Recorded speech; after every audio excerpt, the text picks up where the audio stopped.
welcome to Turn the Page, the official podcast of the Syosset Public Library.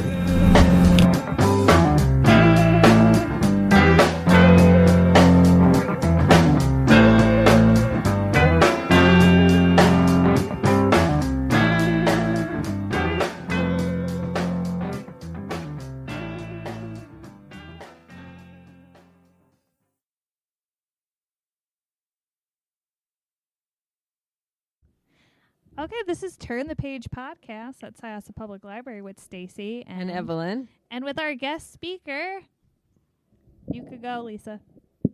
Oh, how great is that? Lisa Scottoline! Yay! This is so great, you guys. Thanks for, now there you go. There's a girl after my own heart. I say yay all the time. I love it. It's so much fun to say. Thanks for having me, ladies. No, thank you. We couldn't be more excited to have Yeah. such a great author with us. Somebody I've read so Well, many you are of too her kind. books. I do. Let me take a second to say thank you to libraries because you are so important to community and to democracy and to this country. And to me personally, I would not have my lifelong love of books but for libraries. And we can talk about that more if you want to, but I just want to say at the outside how grateful I am to you, and thank you for all you do. Thank you. Oh, yeah, thank Without you. great authors like you, we Yeah. wouldn't have great libraries. So Yeah, you help keep Aw. us in business. thank you.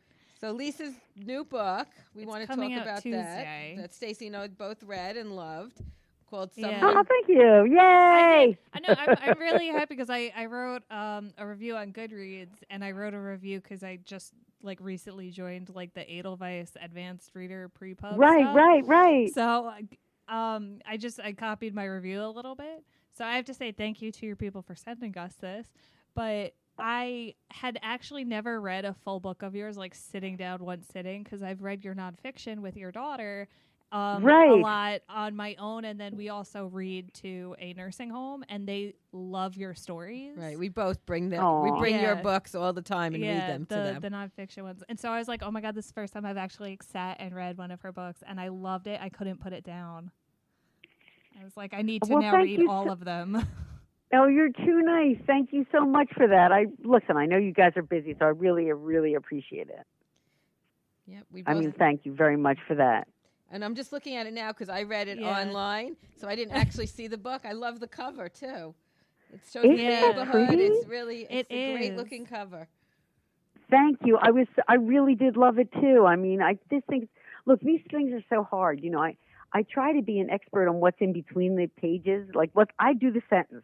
Philip Roth said, someone said to him, why did you become an author? And he said, because I love sentences. Okay. And so I'm good at this. I try at the sentences, and the story, but all of these things cover, they're hard. So I give these people a lot of credit when they come up with a great one, and they sure did. Yeah, it shows the neighborhood, Yeah. and it's got that eeriness to it. I and like the coloring. the 'cause thrill and the twists and the turns. It's Yeah. it's just perfect. something happened here. Right, exactly. The coloring. And then the coloring and Yeah. the neighborhood. But see, the thing is too, the neighborhood matters in this book because I was like, you're always trying to write a novel. You have to think about setting. I think about setting a lot with my books. So they're teenagers developing in a development, and they make this terrible mistake, Right. and then they have to live with it for the rest of their lives. And Allie's trying to sort out, live with her guilt. And I really wanted to explore, what is family like in development? You want it to be a realistic thing, How is it different if the family across the street from you lives in a mirror image of your house, or this one is the fancy end of the development, one is the not so fancy end of the development. Mm-hmm. And I kind of like exploring all that, I just, to make a novel that really is emotionally true, you have to sort of milk everything. That's how I always think of it, and that's what I'm trying to do. We certainly did Yeah. it here, and we love all the twists and turns. Also, Yeah, some of them I didn't see coming, and then just every time you got a new character perspective, they all could be relatable in some way. Whether it's That's so nice of you to say. But it's true because with Julian Brown, okay, his parents are divorced. A lot of people have divorced parents, or you have someone in the family dealing with mental health, like Allie's mom dealing with the grief. It's so interesting how they all have something about them. When I first was reading it, I was like, oh my God, I hate Sasha. I hate her so much. And then you learn more about her whole life, and I was like, oh, now I kind of feel bad for you. Like, Yeah. like you have very high I know. expectations put on you. I get it. And I'm just like, oh, Yeah, like right. you find something, no matter like either big or small, to connect. And I think that's awesome that you could do that in a book with Well, all these you're so different sweet to characters. say that. Oh, thank you. You know, you really, I mean, the truth is you really have to write something emotionally true. So if you look at those families, like, for example, I can tell you where it comes from in my life. You know, like my parents were divorced. Unfortunately, I'm divorced twice. So my daughter, for example, you know that part where Julian says, you know, my life is divided into my mother's weekends and my father's weekends, Yeah. and where are my weekends? You know, like my daughter lived that, and I lived that. So I kind of wanted to explore that. In my own life, you know, my brother is gay. He came out, and we all love him. We're all happy for him, but it was weird in the beginning, and I wanted to write about that too.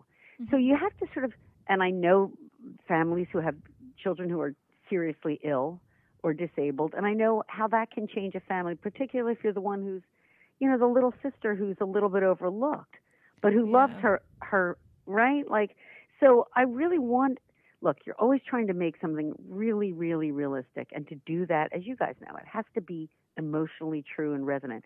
Even the humorous stories, like you mentioned, I mean, those are true. Right? Your life is can't great. It's just, I love reading those books. I think they're just fabulous. I love all the titles. Well, you said Francesca The does titles those, are fun. right? Oh, really? My daughter does all the Yeah. titles. I am very bad at titles. She thinks of all those funny titles. But, you know, because mothers and daughters we're tight or we fight. And I just think that's important to have in the ether. You know, you want to have real people, and whether it's emotionally true or literally true. And it also can't be sanitized. Like, you have to, you know, I always think of this line that I wrote in one of the books where it's like, you know, I write about my first gray chin hair and realizing I'm turning into an Amish man. Like, when I wrote that, my daughter said, "Mom, please don't write that. That's so gross." And I was like, "Honey, if I don't say it really true," she always says, "if it doesn't make us cringe, it won't make someone laugh." Right. Well, right? Yeah. And that's really true in the novels as well. If it doesn't make me cringe to tell that, like, I have to really cop the stuff. Well, Like being the wife who's I definitely cringed sorry. over the doctor. Oh. I cringed. I cringed at it, right. but That's cringy. Yeah. I didn't even think But of let that. me tell you, I mean, I obviously had a very different situation, but in my second marriage, I was blindsided by stuff I found out. Uh-huh. Now, I'm not the only wife that's been blindsided, but if you're a single mother, you got to pick it up and you got to move on the next day. Mm-hmm. And obviously, it is not the same fact situation, but there are plenty of women who are finding out a lot of bad stuff, and there are plenty of men who are too. Right. Yeah. So, if you have a kid, what do? You sit there and fold up the tent? And I think I gave her that line because that was what I thought to myself. I was like, Lisa, you cannot fold up the tent. You are the mom. Act like it. Right. And, you know, so look, you try to make it real life all the time, and you hope that people, it moves people because it does feel real and not fake. Definitely, I think that. Like, but I have to say, going back to the line you said, like cringing and then laughing, I didn't even think of what happened with Kyle's father. I just thought back to the line immediately because I finished the book last night, and I'm reading it, and it's like every now and then I start like laughing, and my husband's like, "What are you what are you doing?" I'm like, "I'm reading. It's a funny line," and the one line that stands out is a line that Julian says. And it's how when he was on the boat with his dad, and his dad's like girlfriend of the day, and he's like, "Oh yeah, well, like I did get to try weed, but I also had beer, but I don't want to drink beer because it makes me fart." And I started laughing, and I'm like, but so many other people, like, that's a relatable and hysterical and slightly cringeworthy line. And my husband's like, "That is funny." He's like, "That happens You know, that to really, me." But oh my God, you just made my day. Listen, I've had interviews this whole day, and no one said that. And honestly, I didn't know whether to leave it in or not. But I was like, you know what? I think it. yeah, I will never it's have beer at a business. hysterical. I was And just that's, like, "Oh and my I, God." Good, I appreciate that. Well, also, you know, a little bit, look, you know, if you read the humorous memoirs, I mean, I like to laugh. This is fun to talk to you guys. I think smart people, like, think of a lot of funny things. So even, like, I think I gave Larry some funny lines in the book because I'm like, first we need to lighten up. Yeah. We want to see why she loves him. You know, and she has such darkness in her soul. Like, she needs this really love monster guy to really just love her up. So I gave him some, and I thought the reader would need a little comic relief. But thank you for that, because I appreciate you reading all the way to the end too. I know you guys are super busy, so thanks for that. Anytime. I just, like I said, I couldn't put it down. Like I tried to read it on Analverse, but I downloaded it wrong because I'm not always the best with technology, and I kept doing it. And then one of my coworkers got the physical book of it, and I was like, I'm just gonna take it because I knew that we were going to be talking with you, and I was like, I got maybe like 12 pages, then I got like 30, and it's not because the book wasn't bad. I just was reading at night, and it was getting like really late, and I just would kind of start to doze off, and I'm like, I need to sit and read this, start reading earlier, and I finished it last night. I read like 300 something pages because I was like, oh my God. And you got to my big chase scene. Oh, that was so hard to write. I was like, I was just like, oh my gosh, what's happening? Like, oh, and it switches, and because I like how you had the different perspectives of all of them, and it's not just like one side. You get the different sides of. Oh, you're so nice to say that. Well, it's like it depends on whatever the novel is, whatever the subject is. Like when I got this idea, and as we say, I got this idea about the Russian roulette and different points of view, and I said, well, you can't. The whole question here is what is the truth, and what is the truth over time? Because you forget stuff, and also you forget stuff when there's an emotional event. I mean,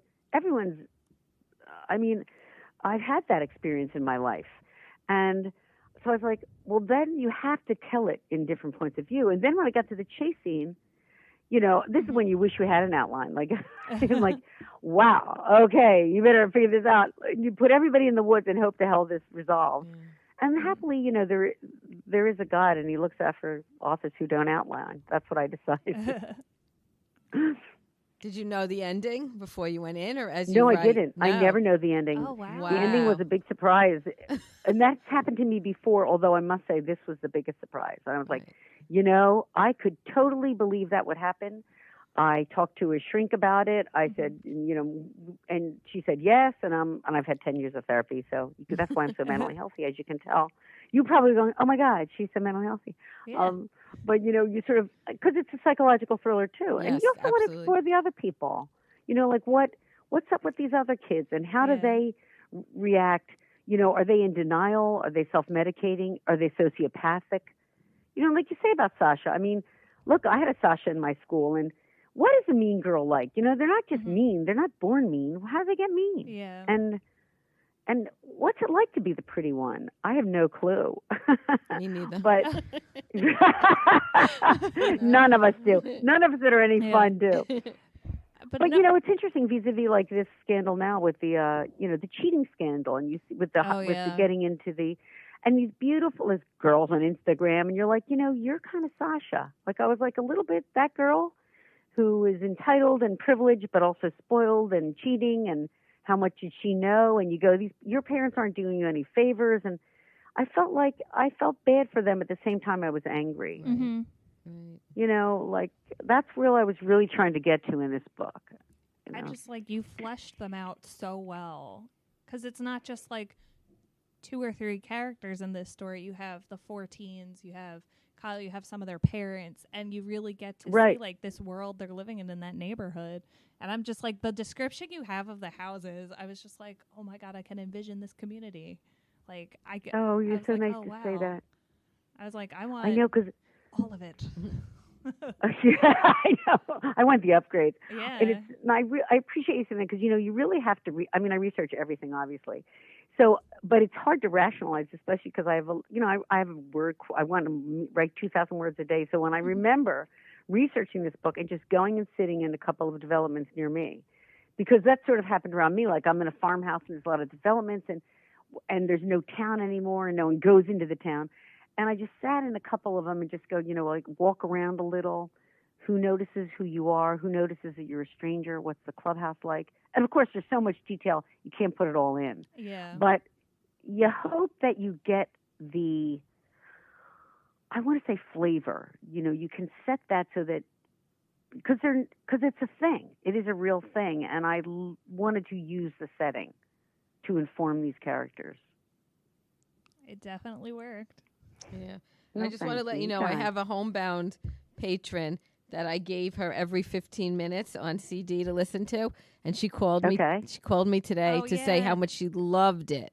So I'm going to go back to her and bring her another one. Yeah. I'm gonna how nice. I'm gonna bring her one perfect lie, and you are very popular in our library. Just to say, like, Oh, because well, you are a best-selling it. author, but like, not staff and patrons alike like love taking out your titles, and usually several of them end up on our staff picks. So it's Well, I exciting. really appreciate that. And let me just take a minute to tell you why I love you so much. It's not because, it's not because I'm an author. It's because I got to tell you, I mean, I've said this before, but you got to hear it, that, my family was really tight and they really were very loving people, but they didn't read very much. And there was one book in our house. And then when I say that in a speech, people always say it's the Bible. And I go, no, it's not the Bible. It was actually TV Guide. Like they just watched television all the time. And it really wasn't until one day that it was a school librarian who said, you should take her to the library. And that's when I just, my whole world opened up. I mean, honestly, I can't even talk about it getting choked up. It changed everything. It changed my life. And I never would have, librarians have given me so much. And I always think now that's why, I do a lot of speaking engagements. I will never take money from a library. And I always say yes, because if I can. Can you come here? We would love to have you. Yes, I can. I will. Yay. Believe me, if I can, I will.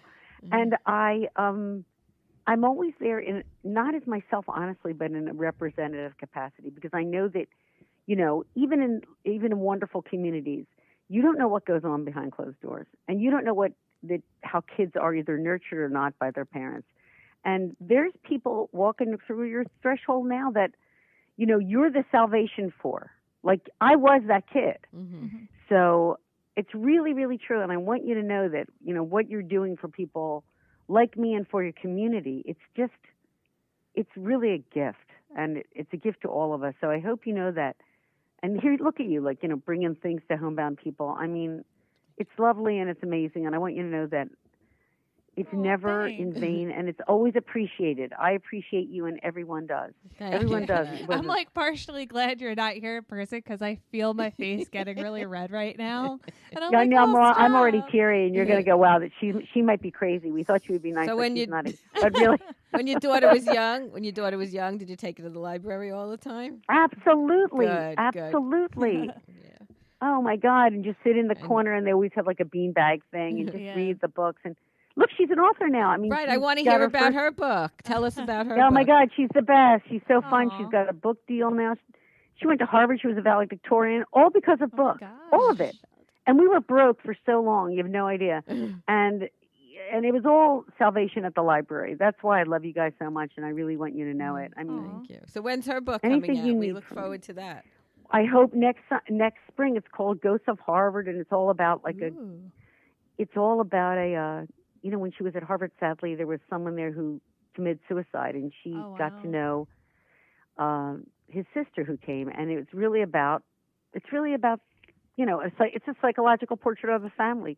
Very nice. But she's, I know. Well, you guys are just so maybe the two of you can come when her book comes out. We'll take both. We've done that. I'm going to be like, if we've you're going to come, you have to bring all the animals. You have been out this way. Oh my God! We've done Quag Library 3 summers in a row, the two of us together. Oh wow! And one year we did bring the dog. Because I was looking at your website earlier because I was like, I'll think of some questions. I'll like read and have fun on the website, and I couldn't stop looking at the page of your animal family. I'm like, yay! No, because I love. I've never had a King Charles Cavalier Spaniel, but I find them adorable. Their little like faces, just like. But I was like, she has so many. They're such Muppets. I can't stop. They're so cute. And there's no one around. I mean, no one tells me no. I live by myself, so I'm the boss. It's so great. I'm like, We also love the book club that you put on every year. Yeah, I just saw that your book club. I think was that's fantastic. great. Think about it. We would love to come. Well, come.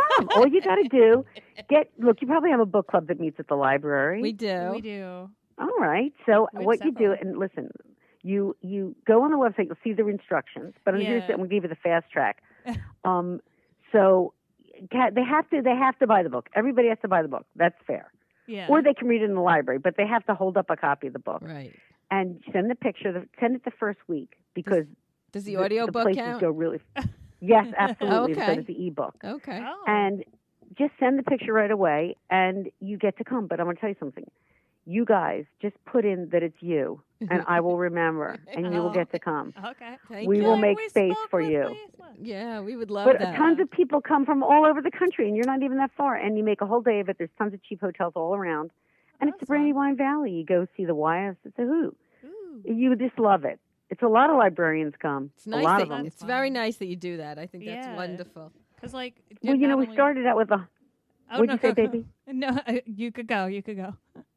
Well, I was just going to say, we started out doing 100 people, and now there's 600 a day.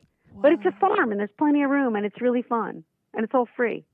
That's awesome. Think about it. That's so many people. Wow. Think about it. That's I'd like love going to meet you. Like any of the conventions or conferences. I say that as like I do go to Comic-Con every year, but not for work, just because I'm a nerd. But I'm just like I'm like, oh. Yeah, I go to Book Expo. I haven't been to Comic. Are you going to Book Expo? I've been to Book Expo, and I've been to a bunch of library conferences. Right. I mean, my God, I've been to tons of library conferences. Yeah, there's a lot of them. One of these days, but think about it for April. Yeah, because we've read the book. Because then we've read it. We can push. yeah, we have yeah, a the lot of books that copies. is- I know we have them. yeah, and then it's always the first weekend in October, and you can choose which day you want to come. Wow. Will Oh, there that's be really a nonfiction book this summer with you and your daughter? No, because she's writing her new book, and I'm Oh. actually writing historical fiction next. So we had to Really? take We a little love break from it. historical I fiction. know, I'm so excited. Wow. It's called Eternal, and it's all about. You know, I took a course with Philip Roth when I was at Penn, and it was about literature of the Holocaust. And since then, I've always been interested in it. That there was this Italian fascism, and people don't really know about it. And I read Primo Levi, and I really wanted to kind of, you know, if this book is about what is justice when there's no punishment, this book is called Eternal, and I'm writing it now, and it's about like what is justice when the laws are unjust. You know, the laws say that you can persecute Jews. Well, that's outrageous. So I wanted to explore that, and it's a really big epic, and I'm almost finished it, and I'm super excited about it. So that's up next. I know. Exciting. We look forward to Baby that. girl's Yeah. trying big things here. When is that coming out? Is that going to be? I think it this should year, be next spring year? of next year. I'm Oh, hoping okay. for. Wow. Okay. That's so Yeah, exciting. it's called Eternal. Look for it, but we you know, for sure, you absolutely guys. will. And you Yeah. can get advance copies of anything you need. You shouldn't have to go scrounging around. You just write us. We'll get it to you. Thank you. We appreciate I'm serious. that. Yeah, we love our advanced reader copies. We do. Yeah, well, I do too. I mean, I love it when I get them. So thanks. Do you have for time that. to read other people's Oh, I read all the books? time. Are you kidding me? Who I are read some of your constantly. favorite Yeah. authors? Who do you like? I don't have a single favorite, but I have a whole bunch of favorites. Okay. I mean, I read all the thriller guys. I read, David Baldacci. I like for fun Janet Ivanovich. I like Louise Penny. I like Ellen Hildebrand. Oh wow. I've sort of discovered this up and coming Christina Alger. Oh, I just finished her book. Oh, I was gonna. I know her because Yeah, she's really good. She has a new one coming out. Yeah. For the summer, I'm going to recommend it. Yeah, she Um, wrote The Banker's Wife. That's what she wrote. Right, She has and this another one, this new one It's is the not one I told you financial, and yesterday. Yeah. right. I'm gonna. Right, so she's great. I mean, there's just Jodi Picoult. Right. It's like so many books, too little time. But I read them all. If you have it, I've basically read it. I hate to tell you. That's great. That No, you Well, have that's my life. awesome. I'm very lucky. I get to read all the time or write all the time. It's wonderful to me. It's a very lovely, quiet But life. your and I'm first very lucky career in was it. a lawyer, correct? Yes, exactly. And then I was Yeah. a law professor as well. And now I'm writing full time. It's just great. It's a great That's life. nice. Good for you. I think that's Well, I wonderful. hope I get to meet you guys. Think about coming to the book Yeah. club party, okay? Oh, we no, would love we're it. We're already planning out the photo to send you. Do it. It's only be like like- 2.5 hour drive from where you are. Oh, that's Okay. not It's bad. not bad. And the same for you. 2.5 Yeah. hours this way. We'd love to have you. Right. That's Listen, really my cool, daughter's though. in West Village. I'm up there all the time. Oh, So we'll okay. sort it. Nice. Okay. Oh, All right, that's think so about it. exciting. Yeah. Well, ladies, you're so sweet. And, you're awesome to talk to. I could keep Thank this you going are all too. day. I probably took you off your script. I don't know if I did. I'm sorry. No. No, I didn't come with questions for this one. Sometimes I'll have questions and then I completely ignore them, and I was just like, I'm so excited just to talk about the book because I was like, oh my god, Well, I were so really nice couldn't and- put it down. I was just like, because I've never read either your mystery series, the legal thriller ones, or even some of your standalones, and I'm like, I need to now go back and go through your book list because I'm like, this was it's fast paced but easy to read. You're a very well written writer, and I'm just like, I want more.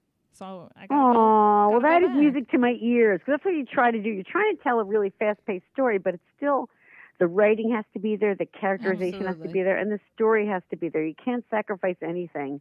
You've got to really bring it. And so I feel very, very lucky. You. No, I'm excited because so I try to read a lot for work, and it doesn't always happen because I'll get distracted by Netflix a lot. I'm right, like, I know. Like this new show and this, and I was like, no, I need to sit down. I'm gonna read it. I'm gonna do this, and I was really excited to do the galley copy, and I was just like, clearly, I don't know how to use this. Downloaded the wrong format, but then when I saw that we had the book, I was like, yes. Well, you'll get the hang of it. But if you're ever hurting for AR advanced reading, my email's Lisa@Scottoline. You can write me directly, or if you can't get anybody at the house, but certainly the publicist will help you out. But you guys should not go begging. I don't want you to go begging or downloading. I will get you one. I will sign it and send it to you. And Lisa, you're at a new publisher now? Yes, I am. I'm in Putnam, and they're terrific. Okay, good. Nice. Good. I was like, one of the people you wrote in your acknowledgments, I know her name, Erica Melnichek. Oh, wow, how cool. Yeah, because how do you know her? She's one of the staff members that I see emails and stuff from Penguin Random House, the giant company that it is. Because we go, they do these open book events for librarians. I was actually there yesterday, and they're great there. They introduce. Well, that's the cool thing. Even though they're big, they're so personal, and I just love the people I'm working with, and I love my editor. I have a new editor too, and it's just he really encouraged me. I was like, I'm going to write a little bit of a different, darker book, and he's like, go for it. And then I said, I want to write historical fiction. He's like, go for that too. That's really a wonderful thing, like to get that freedom in your life. That's a great thing for a writer. You got to write what you want to write, and the freshness will always follow. Oh, that's good advice. I like that. I don't write, but I know people who do, so I'll pass that along. I really encourage them. We last year teamed up with the group for National Novel Writing Month, and I signed up. Sure. I didn't do it. I just held events. But it's so interesting to see people get so involved and so excited, and I'm going to be like, hey, guess what? I spoke to an author. This is what she says. Tell them to follow me, because you know what? On Twitter, I always their little thing, or something. I always send them advice because I really want to encourage young people not young, but anybody to write. Actually, no matter what your age is, I want you to write. Yeah. And I give those people a lot of credit because it's hard to sit down and do it. And I think they have the right idea because it's very behavioral. I do 2,000 words a day, and you just do 50. Just do 50 words every day and hit your mark, and you get in the discipline of thinking about it, and you give it the credit that deserves, and you try not to be so insecure. So I always do that am writing hashtag to let them know. Oh, nice. Which was your first? Yeah, sure. Follow me. What was your first book, Lisa? It was called Everywhere That Mary Went. Was that named after your mother? No, but it was funny. There's a lot of, well, this book has religion in it too. I sort of like to explore different faiths and how they affect the characters. And, but that was so long ago now, I can't even imagine. What year was that? When did you write your first book? I think it was 96 or 94. I quit being a lawyer when my daughter was born, which was in 86. I'm a lucky lady, though. But it's really, and honestly, thanks so much to librarians, because not only did you give my start with reading, but really, there's so many people who say to me, oh, my God, I never heard of you, but the librarian recommended you, and I really am happy. And that just is really a lovely thing to do, and I appreciate it. It's very hard to get the word out about your books, and you guys have really done it for me in spades, so thank you. Anytime. Oh, aren't you cute? It's like I'm ready. I got to hug you. You got to come over, because I want to hug you. I was like, if I do that, I'm going to play with the dogs and your cats and your horses. Good. It's a book club party. We let all the dogs out, and they love it. I was like, this is why I need more reasoning for me to get a dog in my life. I used to have one when I was growing up, and now where I live doesn't allow it. But hopefully I'm moving soon, and then I'll be like, all the animals. Yeah. Do you still ride That's your horses? That's how I am. That's it. One day I'm going to move to a farm, have all the animals I want. There I am. And do you ride all the time? Do I ride all the time? I ride every day. No, do you ride the horses? Not all the time. Okay. I try to do it twice a week. Oh, that's great. Yeah. Is that it's great. I just like the development name, all the horse names, because you like horses in the book? Yes, totally. You figured that out, you little geniuses. Because I was like, oh, this is cool. Because when I was reading it, I didn't know you had any. And I was like, oh, she got horses. Oh, okay. So she like really knows Aren't these you breeds. smart? You figured me out. You geniuses. I don't know if anyone made that connection, but I was like, because you sit there, because a lot of the developments they do name, they usually name it after like places in England or something. And I was like, oh, name it after horses because they try to be horsey. Oh, you figure you. I should have known. Leave it to librarians. You're on to me, ladies. We sometimes like that twist at the end. I did not see coming, and I was like, oh, mind blown. I know. Surprised me too. Well, we're definitely looking forward to. We're looking forward to Eternal, your historical fiction. Yeah, thank you so much for that. Popular. I hope to see you soon. Yeah. And hopefully this one will be another bestseller also. Yeah, thank you so much for talking with us. So we're talking to Lisa Thank you very much, and you stay well. And Someone Knows comes out Tuesday, April 9th. Right. Okay, So, thank you. Thank you. And we're Take care of, and all of your listeners, take care of your librarians. They deserve your love. Thanks, Lisa. Right. Okay, bye-bye. Bye. It's time to close this chapter of Turn the Page. Join us for the next episode.